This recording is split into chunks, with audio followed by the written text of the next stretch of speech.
ونؤمن به ونتوكل عليه ونعوذ بالله من شرور أنفسنا ومن سيئات أعمالنا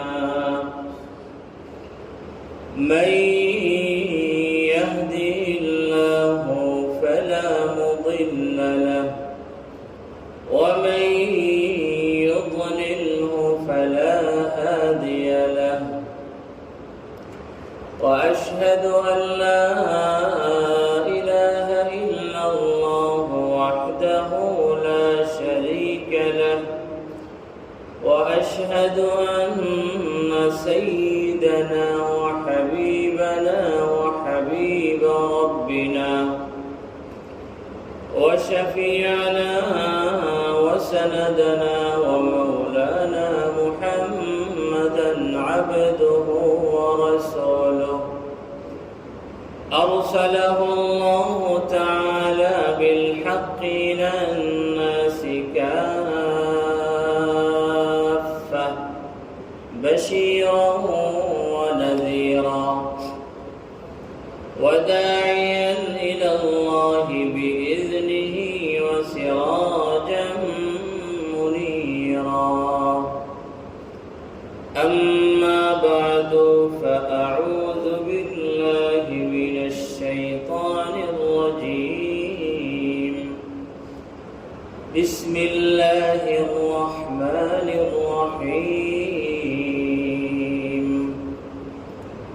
والعصر إن الإنسان لفي خسر إلا الذين آمنوا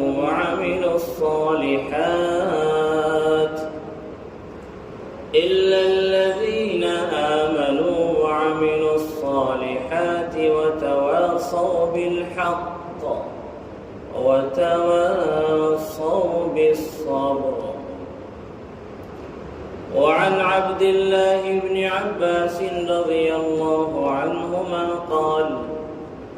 قال رسول الله صلى الله عليه وسلم نعمتان مغبون فيهما كثير من الناس الصحة والفراغ. رواه الإمام البخاري رحمه الله وكثير من غيره من أئمة الحديث. يا رب صل على النبي وآله ما فاض نبعهم بالجداول أو جرى. يا رب صل على النبي محمد ما شج جرح في سبيلك وانبرى. صلى عليك الله يا خير الورى تعداد حبات الرمال وأكثرا. صلى عليك الله ما غيث هما فوق السهول وبالجبال وبالقرى. صلوا على المختار أحمد إنه أزكى الأنام وخير من وطئ الثرى. بارك الله لي ولكم في القرآن العظيم ونفعني وإياكم بالآيات والذكر الحكيم. صلى الله على سيدنا ومولانا محمد وعلى آله وأصحابه وسلم. صلى الله على سيدنا ومولانا محمد وعلى آله وأصحابه وسلم. মওলাই করিমের আলিশান শাহী দরবারে লাখ করোড় শুকর। তিনি আমাদেরকে হিজরি নতুন বছরের নতুন দিনে নতুন সপ্তাহের নতুন জুমাবারে সালাতুল জুমআ আদায় করার উদ্দেশ্যে তার পবিত্র ঘর মসজিদে আসা, নামাজের অপেক্ষায় অপেক্ষমান হয়ে বসে থাকার তৌফিক দান করেছেন, সেজন্য আমরা বলি আলহামদুলিল্লাহ। আমাদের থেকে আরবি হিজরি ক্যালেন্ডারের একটি বছর শেষ হয়ে গেছে। আজকে থেকে নতুন আরেকটি বছর শুরু হয়েছে। তো এতদিন আমরা গণতাম 1446 হিজরি, আর আজকে থেকে গণনা শুরু হয়েছে 1447 হিজরি। তো আমরা হিজরি আরবি একটি বছরকে বিদায় দিলাম, নতুন আরো একটি বছরকে বরণ করলাম। আমরা যে বছরকে বিদায় দিলাম সেই বছরকে আমরা ঠিকঠাক মতো কি বিদায় দিয়েছি, নাকি ওই বছরের সাথে আমাদের কোনো বেয়াদবি হয়েছে, কোনো আমাদের ঘাটতি হয়েছে? অবশ্যই আমাদের অনেক ঘাটতি হয়েছে, ঘাটতির কোনো শেষ নেই।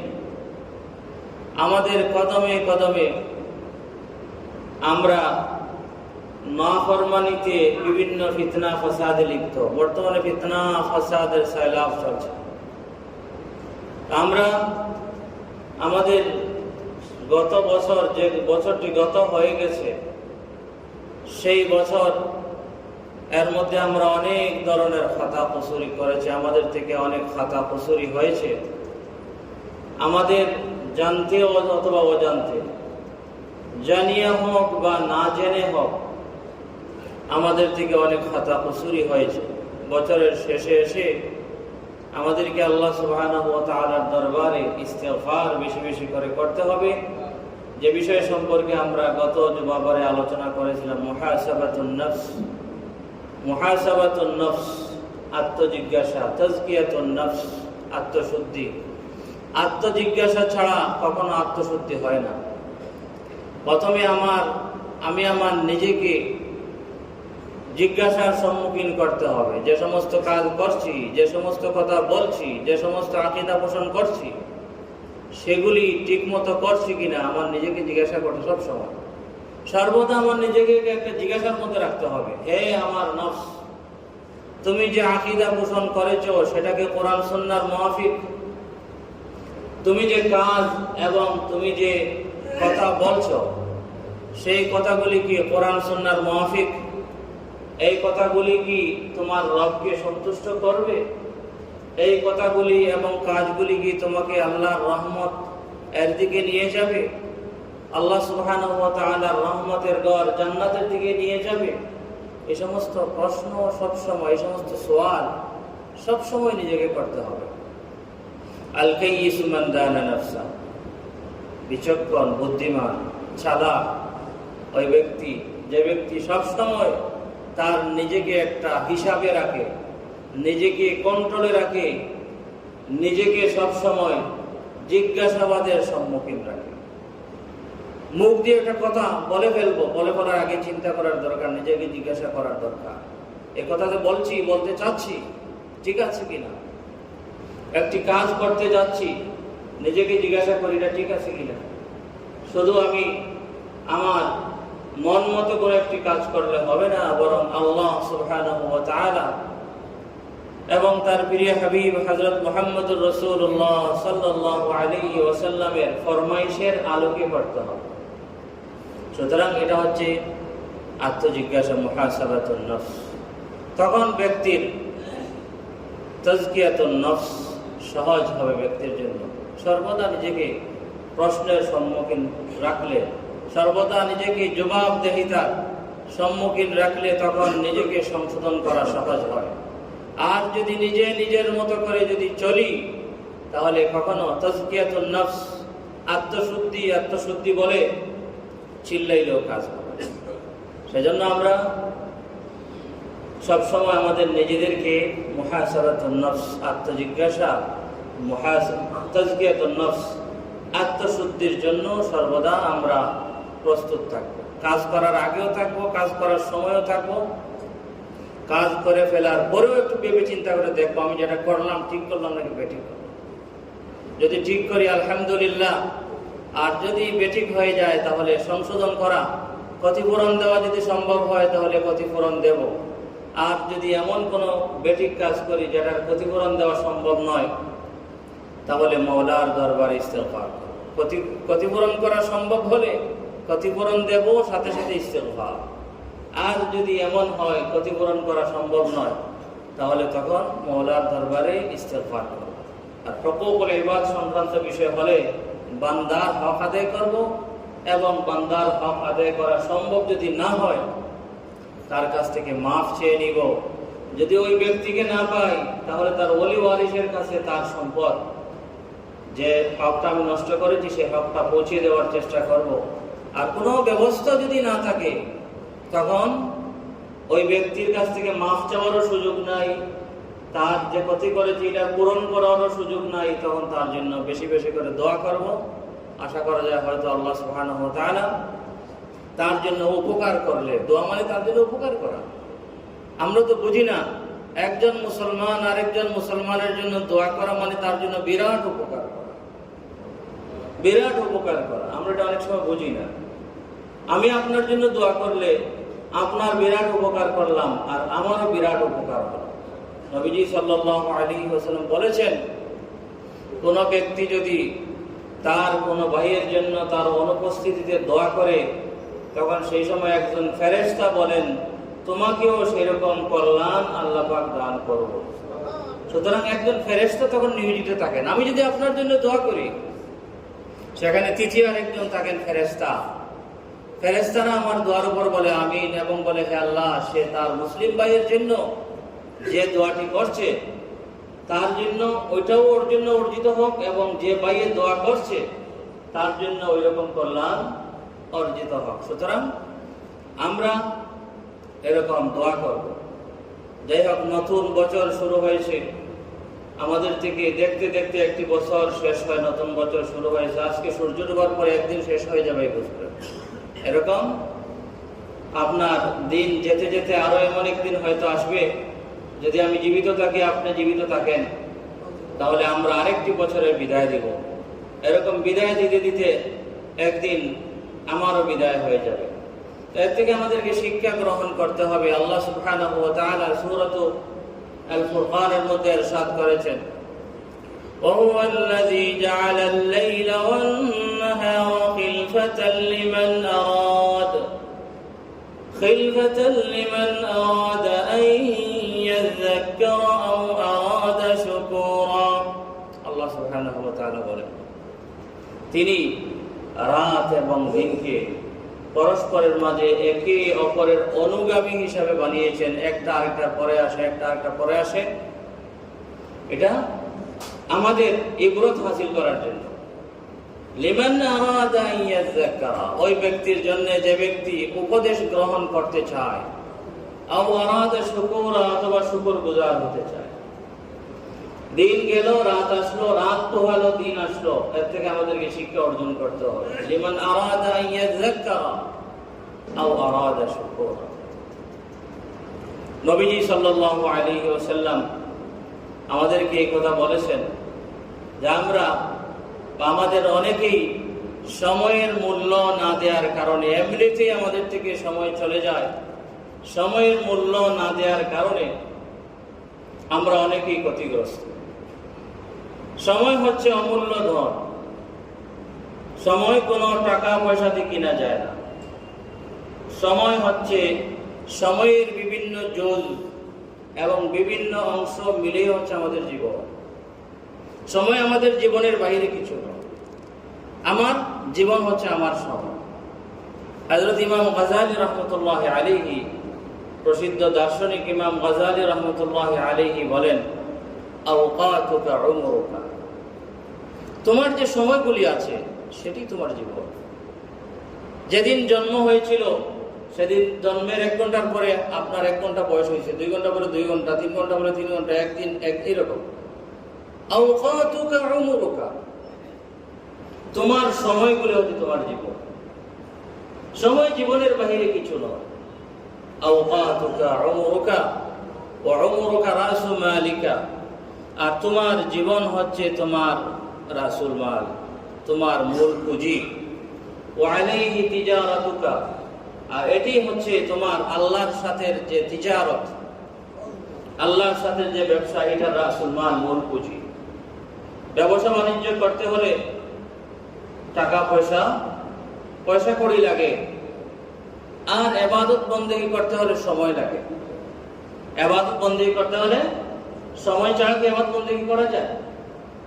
তো বলতেছেন আওকাতুকা উমরুকা ওয়া উমরুকা রাসু মালিকা, আর তোমার জীবন হচ্ছে তোমার রাসুল মাল, তোমার জীবন হচ্ছে তোমার মূল পুঁজি। ওয়া আলাইহি তিজারাতুকা, আর এটি হচ্ছে আল্লাহর সাথে যে তোমার তিজারত, যে তুমি কাজ করবে, আল্লাহ তোমাকে জান্নাত দিবেন সন্তুষ্ট হয়ে। এই তোমার জীবন হচ্ছে তোমার মূল পুঁজি, আর এটাকে কাজে লাগাইয়া তোমার দ্বীনি তিজারত করতে হবে, আল্লাহর সাথে তিজারত করতে হবে। ওয়াবিহি ওয়াসুলুকা ইলা দারিন নাঈমি, এই সময়কে, জীবনকে কাজে লাগিয়ে তুমি সঠিকভাবে সময়কে ব্যবহার করে তুমি জান্নাতে যেতে সক্ষম হবে। বিজওয়ারিল্লাহিল আহাদিস সামাদি, আল্লাহ সুবহানাহু ওয়া তাআলার কাছে তুমি সুখ শান্তির ঘরে তুমি যেতে সক্ষম হবে, যে ঘরের মধ্যে প্রবেশ করার শুরু আছে, সময় আছে, কিন্তু শেষ হওয়ার কোনো সময় নাই। যে ঘরে ঢোকার একটা নির্ধারিত সময় আছে, যে আমরা মৃত্যুবরণ করার পর যখন কিয়ামত হবে, কিয়ামতের ময়দানে যখন বিচার হয়ে যাবে, বিচার হয়ে যাওয়ার পর আল্লাহ সুবহানাহু ওয়া তাআলার হুকুমে নবীজি সাল্লাল্লাহু আলাইহি ওয়াসাল্লামের পিছে পিছে পিছে পিছে জান্নাতে যে ঢুকবো, আর জান্নাত থেকে বের হওয়া নাই। হুম ফিহা খালিদুন, সেখানে চিরকাল থাকবে। সুতরাং জান্নাতে আল্লাহর রহমতের ঘরে প্রবেশের নির্ধারিত একটি সময় আছে, কিন্তু এটা থেকে আর বের হওয়া নাই, এটার আর কোনো শেষ নাই। তো ইমাম গাজালি বলছেন, এই সময়কেই, এই তোমার জীবনের বিভিন্ন সময়কে কাজে লাগানোর মাধ্যমেই তুমি আল্লাহর রহমতের ঘর জান্নাতে প্রবেশ করতে সক্ষম হবে। আর যদি তুমি তোমার জীবনের সময়গুলিকে কাজে লাগাও না, অযথা যদি খরচ করো, অযথা যদি সময় নষ্ট করো, গুনাহের কাজে হোক অথবা এমনিতেই হোক, তাহলে তখন তোমার জন্য জান্নাতে যাওয়া কঠিন হয়ে যাবে। নবীজি সাল্লাল্লাহু আলাইহি ওয়াসাল্লাম বলেছেন, হযরত মুআয ইবনে জাবাল রাদিয়াল্লাহু তাআলা আনহুর হাদিস, ইমাম বাইহাকী রাহমাতুল্লাহি আলাইহি তার কিতাবের মধ্যে শুআবুল ঈমান নামক কিতাবের মধ্যে উল্লেখ করেছেন যে লাইসা ইয়াতাহাসসারু আহলুল জান্নাহ ইল্লা আলা সাআতিন মাররাত বিহিম লাম ইয়াযকুরুল্লাহ ফিহা। কিয়ামতের ময়দানে জান্নাতীরা শুধু একটি বিষয়ে আক্ষেপ করবে। বিষয়টি কি? ওই সময়ের উপর আক্ষেপ করবে যে সময়টি অযথা কাটিয়ে ফেলেছিল, যেই সময়ের মধ্যে সে আল্লাহর জিকির করে নাই। বলবে, হায় রে, ওই সময়ের মধ্যে তো গুনাহ করি নাই, ভালো কথা, কিন্তু যদি আল্লাহর জিকির করতাম তাহলে হয়তো আমার মর্তবা আরো উপরে থাকতো। আজকে আমার আমলনামা সামনে ডান দিকে তো আসবে আশা করা যায়, কিন্তু যদি জিকির করতাম আরো বেশি, তাহলে হয়তো আমার মর্তবা, আমার স্তর আরো উন্নীত হতো।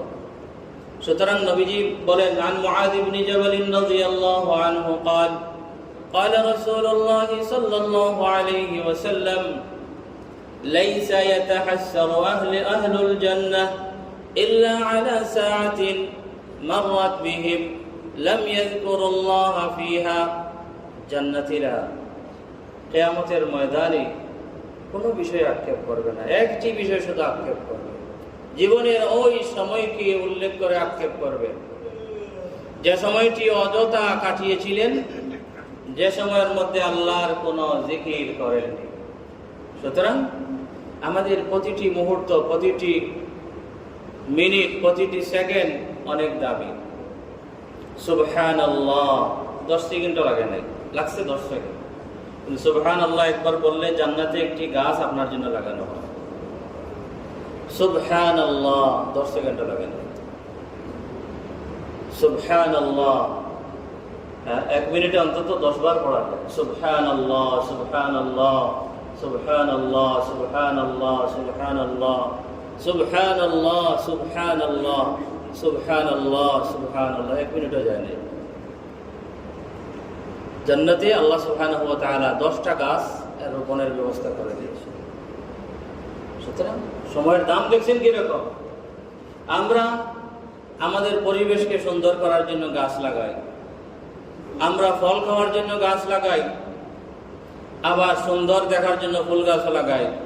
এটার পেছনে কত মেহনত করা লাগে, হ্যাঁ, সার দেওয়া লাগে, তারপরে একটা বাঁশ দেওয়া লাগে, কত কিছু করার পর একটা কলা গাছে 1 ছড়ি কলা ধরে, হ্যাঁ, কত মেহনত। আর সুবহানাল্লাহ 10 সেকেন্ডও লাগে না। সেই সুবহানাল্লাহর বদৌলতে আল্লাহ সুবহানাহু ওয়া তাআলা কোথায় গাছ লাগাবেন? আমাদের মসজিদের বাগানে, হ্যাঁ, না, জান্নাতে। যে গাছ যে লাগবেই, জান্নাতে যাওয়ার পর ওই গাছ থেকে চিরকাল ফল খেতে থাকবে। সুতরাং সময়ের দাম কতটুকু দেখছেন। আমরা তো এমনিতেই সময় নষ্ট করি। কিছু ইবাদত আছে, ওই ইবাদতগুলো আদায় করার জন্য স্থান, সময়, অবস্থা লাগে না, শুয়ে করা যায়, যেমন আল্লাহর জিকির। সুতরাং যে জায়গায় আপনার ঘুম থেকে উঠে অজু করে 2 রাকাত নফল নামাজ পড়া আপনার সামর্থ্য নাই, আপনি বুড়া মানুষ, শরীর দুর্বল, সেই জায়গায় সুবহানাল্লাহ, আলহামদুলিল্লাহ, লা ইলাহা ইল্লাল্লাহ, আল্লাহু আকবার, এই জিকিরগুলো এত সোজা। আল্লাহ পাক জিকিরগুলো এত সোজাও করে দিয়েছে। সুতরাং সময়ের এত মূল্য। 10 সেকেন্ড কাজে লাগিয়ে যদি কেউ একটি তাসবিহ পড়ে, তার জন্য জান্নাতে একটি গাছ রোপণ করা হয়। সেজন্য ইমাম গাযালী রাহমাতুল্লাহ আলাইহি আরো বলছেন যে ফাকুল্লু নাফাসিন মিন আনফাসিকা জাওহারুন লা কিমাতা লা, তাই তোমার প্রতিটি শ্বাস নিঃশ্বাস অমূল্য সম্পদ, যাহা কোনো পয়সা কড়ি দিয়ে কেনার মতো নয়। তারা ইজলা বাদালালা, যেহেতু যে সময়টি চলে যায় সেই সময়ের পরিবর্তে আর সময় আসে না। যে সময় চলে গেছে, অতিবাহিত হয়ে গেছে, সেই সময় চলেই গেছে আপনার জীবন থেকে, আর ওই অতিবাহিত হওয়া জীবনটি ফিরে আসবে না। সেজন্য তিনি বলতেন ফাকুল্লু নাফাসিন মিন আনফাসিকা জাওহারুন লা কিমাতা লা ইজলা বাদালালা ওমা ফাতা ফালা আউদাতা লা, সময়ের যে অংশটুকু চলে যাবে সেই অংশটুকু আর কখনো ফিরে আসবে না। সেজন্য একটা আরবি আপনার মসল এবং বাগদারার মধ্যে বলা হয় আল ওয়াক্তু আগলা মিন যাহাব, সময় হচ্ছে স্বর্ণের চেয়ে আরো দামি। ওয়ালাই ইয়াউদ মা মিনহু ক্বাদ যাহাব, সময়ের যে অংশটুকু চলে গেছে সেই অংশটুকু আর কখনো ফিরে আসবে না। সেজন্য আমাদেরকে সময় বুঝতে হবে। আমাদের জীবনের প্রত্যেকটি মুহূর্ত, সেকেন্ড, দাকিকা, মিনিট, ঘন্টা সবকিছুকে মূল্য দিতে হবে এবং কোনো একটা সময়কে দুনিয়ার উপকারী অথবা আখিরাতের উপকারী কাজ ছাড়া যেন আমরা অতিবাহিত না করি। দুনিয়ার কোনো উপকারী কাজ, যে কাজ করলে উপকারী আছে, সেই কাজ করাটাও নিয়ত করা থাকলে সওয়াবের কাজ। হয়তো দুনিয়ার কোনো কাজ, ভালো কাজে ব্যস্ত থাকবো, না হয় আখিরাতের কোনো কল্যাণকর কাজে, তাসবিহ, তাহলিল ইত্যাদি কোনো না কোনো ইবাদতে ব্যস্ত থাকবো। কখনো যাতে আমাদের জীবন থেকে একটি মুহূর্ত বেকার না যায়। হয়তো দুনিয়ার কাজে লাগাবো, না হয় আখিরাতের কাজে লাগাবো। অযথা যাতে কোনো সময় নষ্ট না হয়। আর গুনাহের কাজে তো আর সময় নষ্ট করাই যাবে না।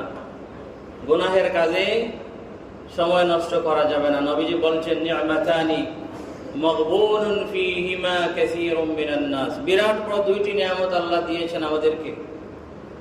বলতেছেন এই 2 নিয়ামতের মধ্যে অধিকাংশ মানুষ বা অনেক মানুষ ক্ষতিগ্রস্ত। আস-সিহহাতু ওয়াল ফারাগ, সুস্থতা এবং অবসর সময়। আমরা যখন অসুস্থ হলে তখন সুস্থতার মূল্য বুঝি, কিন্তু সুস্থ থাকা অবস্থায় আমরা সুস্থতার মূল্য বুঝি না। আজকে আমরা সুস্থ আছি, কিছু বেশি বেশি করে ইবাদত করি, কালকে যখন আল্লাহ মাফ করুক যদি কোনো এরকম কিছু চলে আসে, আল্লাহ মাফ করুক, তখন আমাদেরকে আক্ষেপ না যাতে করতে না হয়, হায় রে হায়, যদি সুস্থ থাকতে কাজ করতাম, এখন তো কিছু করতে পারছি না। তো নবীজি বলছেন, নি'মাতানি মাগবুরুন ফীহিমা কাসীরুম মিনান নাস, বিরাট বড় নিয়ামত রয়েছে, ওই দুই নিয়ামতের মধ্যে অনেক মানুষ ক্ষতিগ্রস্ত। এক নম্বর হচ্ছে সিহহাত, সুস্থতা, দুই নম্বর হচ্ছে ফারাগ, অবসর সময়। আমরা যারা অবসর আছি তাদের অনেকেই বিরক্ত হই এবং মনে করি যে সময় যাচ্ছে না, কোনো সময় কাটেন না। কিন্তু যারা ব্যস্ত তারা সময় পাচ্ছে না। সেজন্য আপনার সুস্থতা ঠিক থাকতে সুস্থতাকে মূল্যায়ন করুন, আপনার হাতে সময় থাকতে সময়